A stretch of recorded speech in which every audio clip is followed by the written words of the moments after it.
This is so wonderful that you're here. You know, speaking First World War, the little First World War collection. Lots of wartime pictures. So we're sitting here today with Steve Holman, who's the great-grandson of the builder of this store, a gentleman who came up out of Toronto at 19 years of age. And Steve's got some stories for today to tell us about stories that he's heard from his mother, whose mother was born in this store. Just by way of overview, my mother was Anne Farrell, and she was a Farrell because her mother met a fellow from Hamilton named Norman Farrell. So they married, and my mother was actually born in Philadelphia in 1926. I'm not sure why she was born in the States, but they moved back up into the Toronto area. There was, I have a total of 10 children of the Colonel. I'll call him the Colonel for this case. James Norman Arthurs, born in 1888, whose family inhabited this area extensively over the years. There's Annie, and these are my mother's recollections. And my mother summered up here in the 30s and the 40s, and then I summered up here in the 60s and the 70s. And she loved to tell stories about her family, so these are a lot of the things that I'm relating to you. And she spent her summers on, it's called Island Point on Lake Restoule.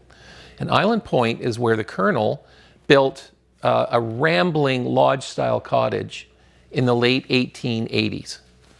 So you'd think he has a lot on his hands. He's got the store here that he's built, and then he built the big cottage down on Lake Restoule. And you say he had 10 children? And he had 10 children. So no wonder it was rambling. And yeah, and so to digress a little bit, I'm still on the family compound property on Lake Restoule.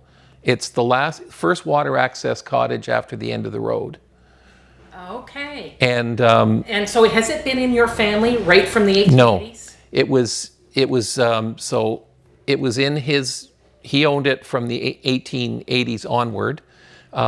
When he died in 1938, it was sold to a dentist from Toledo, Dr. Robinson. And Dr. Robinson owned it until he died in, I think, 49. And my mother discovered it was available in the mid-50s. It had been on the market quite a while. And she brought her new husband up here, who loved the area, Merle. And they bought it in 1956 and brought it back into the family. And in 56, it was identical to the original cottage that was built in I have a date of around 1926 that it was built. The first one burned down. Is that No, right? that actually the big lodge cottage burned down in 1949. Oh, okay. On the Island Point, and it was rebuilt in the summer of 1950 by the Colonel's son, Victor Robert, and to me he was Uncle Bob. Okay. And Uncle Bob and his wife Winifred cottaged there until she died, and he got too old to look after it, and he moved into a retirement home in Unionville. And I remember as recently as the 80s, I used to go see him all the time. Like he was a very close uncle to me, and although he didn't tell a lot of stories, but he was an interesting guy. He worked for the LCBO. So the Colonel Arthur's progeny continues in the area, at least with some of those 10 children. They do, to a much lesser extent, but yes, they do. And Annie, I remember her, Aunt Annie, she was married on the Point to Fritz Freeborn in 1919. And I have some great black and white photos of their wedding on the Point right after, and he was in full uniform, fresh out of the war. So, and she had a bouquet of water lilies picked down in the Restoule River. So, that was a good story. Uncle Wallace, probably the most stories are from Uncle Wallace. He was born in 1897, I would expect, here at the store, and he was sort of a wild and crazy guy, but a good guy. And he was a dispatch rider in the First World War, and there was a gas attack, but there was an explosion that knocked him off his motorcycle. And the only reason he survived the gas attack was he fell into a ditch or something and got out of it in one piece. He was a renowned wild driver, and my mother remembers clearly sitting in the rumble seat of a 36 Nash coming up here when the gravel road started at Newmarket with an old outboard motor leaking oil on her. There was another story of Uncle Wallace. It was like 1 a.m. and they're at Bracebridge. He's doing 90 miles an hour and they crashed into a herd of cows on the road and went end over end.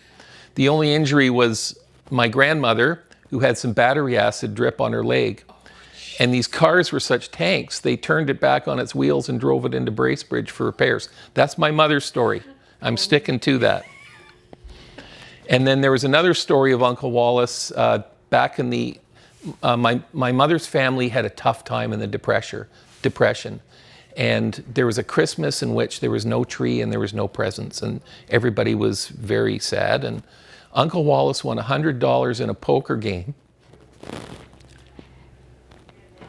and showed up with a Christmas tree and presents on Christmas Eve. Goodness. Who else we got here? We have Ethel, sort of one of the lesser known kids was Ethel Priscilla, born here in 1902. And she died of diphtheria in 1908. So there certainly didn't have much life to record. So she's the youngest of the Arthur's family? Or no? So I have her as, yes, I have her as the youngest. So your great grandfather owned the store till 1906. So that would have been the last child born here at the store. What year was the oldest born? The oldest born was actually James Norman, 1888. So that's according to, 3 years after your grandfather built the store, his first child was born. Yeah. Wow. And it's interesting, I think Ethel's death hit the family awfully hard. And one little tidbit is my mother's middle name is Priscilla. So I think they reached back to try to commemorate her. Right? The rest of the folks, I certainly knew, James was married in 1910. And I knew his widow, Edie, but he died before I was old enough to know him. So, okay. But I certainly knew he was the guy who populated the Restoule area with Arthurs. I have been told that there was some kind of schism in the Arthurs family, and that some of them stayed connected to the Restoule and others haven't. I heard that from one of your cousins. Yeah, and I don't know who or where that or what the story was, but I think maybe more than one of your cousins has mentioned that to me. I think my mother may have alluded to it a little bit, but I don't think she didn't tell me that much about it.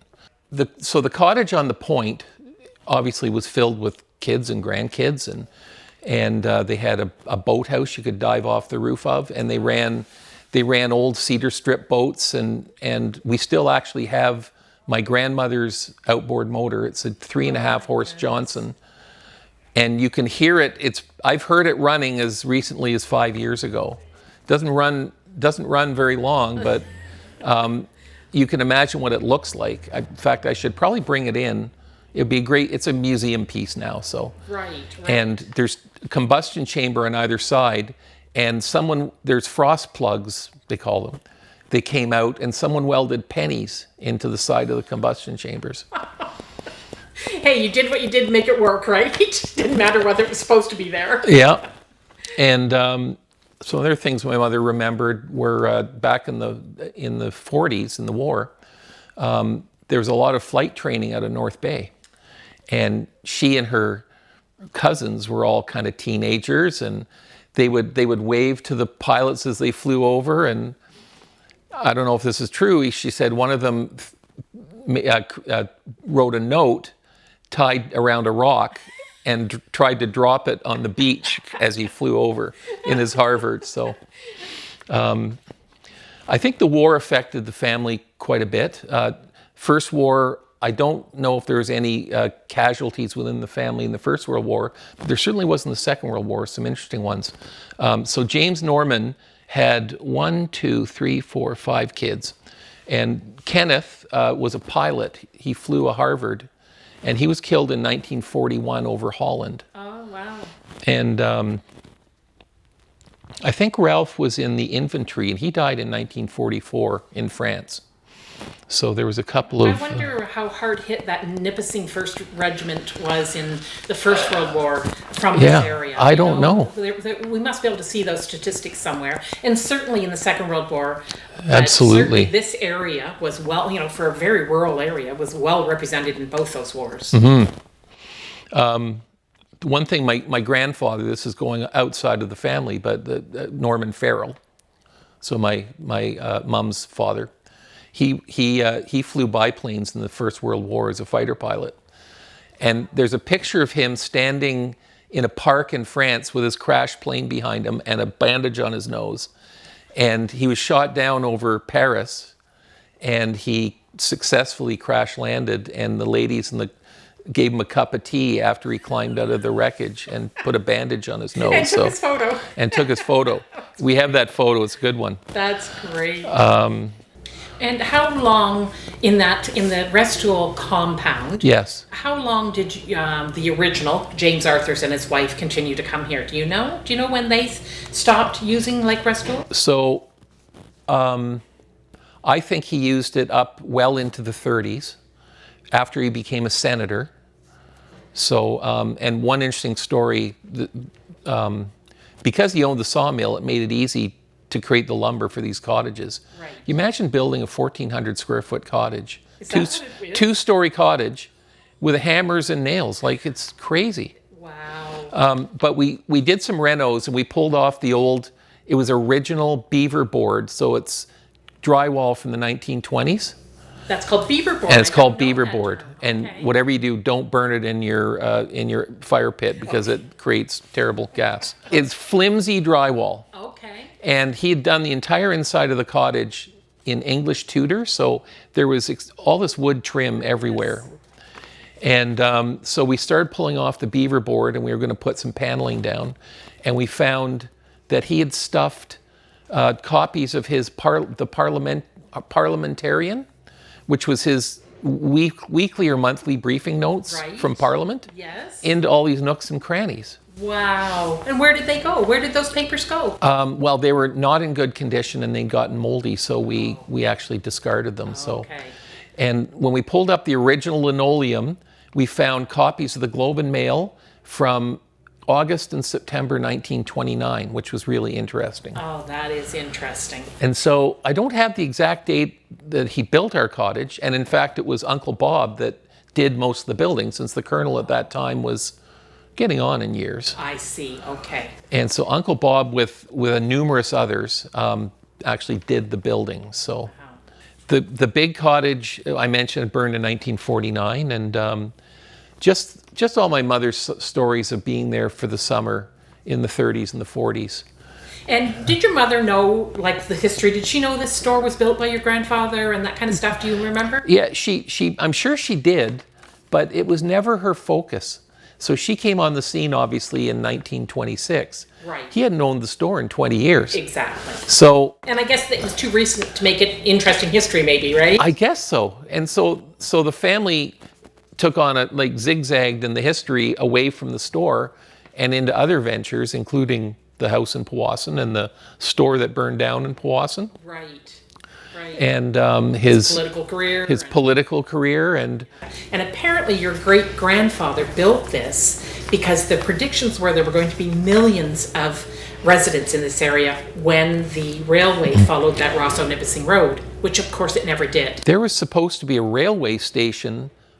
So Lake Restoule and then to the south are these uninhabited lakes. There was supposed to be a railway station at Rainy Lake. There were some clearings. They actually cleared and perhaps even laid line between Nipissing and West. So that may have been that direction. It's amazing. Yes, and then again, political whatever. Not sure what changed it, the route of that railway over to Highway 11, but it really killed this area. So this grandiose store that your great grandfather built, more than serviced its area, but way bigger than it should have been, right? Mm-hmm. As far as style of building and that kind of stuff. There was one story my mom told repeatedly, and as she summered up here with her two young kids, me being one of them, there were some lonely nights, and water access cottage, and and some rumbling of thunder, and she had an active imagination.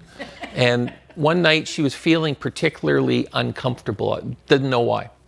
And then all of a sudden, she smelled her grandfather's pipe smoke. And she heard cards. He used to sit in the bedroom and play solitaire. And that gave her such a feeling of well-being. Wow. And she walked to the bedroom, and of course he wasn't in there, but...